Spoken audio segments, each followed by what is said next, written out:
नक्शाकंदी फरमाते हैं। ये बात उलमा ने लिखा है कि अल्लाह की इताअत, उससे मुराद अल्लाह के फराइज हैं कि अल्लाह ने जो फराइज आपके और मेरे ऊपर लाजिम किए हैं, जो मुकर्रर कर दिए कि ये काम जरूरी है तुम्हारे लिए करना, वो काम अल्लाह की इताअत हैं।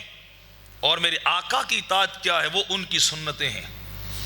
उन सुन्नतों के ऊपर चला जाए, उन सुन्नतों के ऊपर चला जाए जो सुन्नत आमना के लाल की हैं।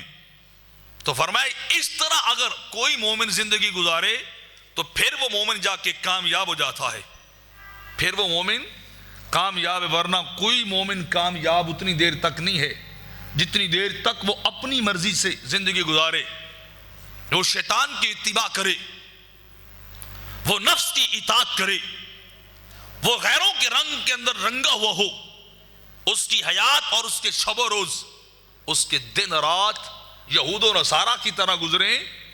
तो वो जबान से कलमा तो पढ़ चुका है लेकिन अभी तक वो हलावत ईमान को नहीं पा सका है, वो हकीकत ईमान और असलियत ईमान को नहीं पा सका कि जिस शख्स की जिंदगी सरकार की सुन्नतों के मुताबिक नहीं ढली है, जिसकी जिंदगी सरकार के तरीके के मुताबिक नहीं है, उतनी देर तक वो कामिल ईमानदार और मोमिन भी नहीं है।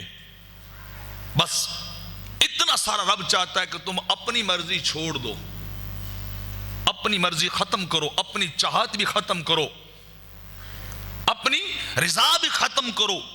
तुम्हें सर से लेकर पा तक बस रंगे मुस्तफा के अंदर ढल जाना चाहिए, तब जाके ईमान कामिल नसीब होता है, हिदायत कामला नसीब होती है। वरना जबान से कलमा पढ़ने वाले तो कितने हैं, जबान से कलमा पढ़ने वाले कितने हैं। जुबान से कह दिया ला इलाहा तो क्या हासिल, दिलो जा मुसलमान नहीं तो कुछ भी नहीं। जब तक मेरे दिल के अंदर उनकी जिंदगी, उनकी चाहत नहीं है, सरकार का प्यार नहीं है, मेरे नबी की मोहब्बत नहीं है, उनकी चाहत और उनसे लगन और दिल लगी नहीं है मेरे अंदर, तो उतनी देर तक मैंने कलमा जरूर पढ़ा है लेकिन मैंने इताअत नहीं की है, मैंने नबी की इत्तिबा भी नहीं की है। और इताअत और इत्तिबा तब है जब मेरा एक एक अमल उनकी सुन्नत के मुताबिक ढल जाए।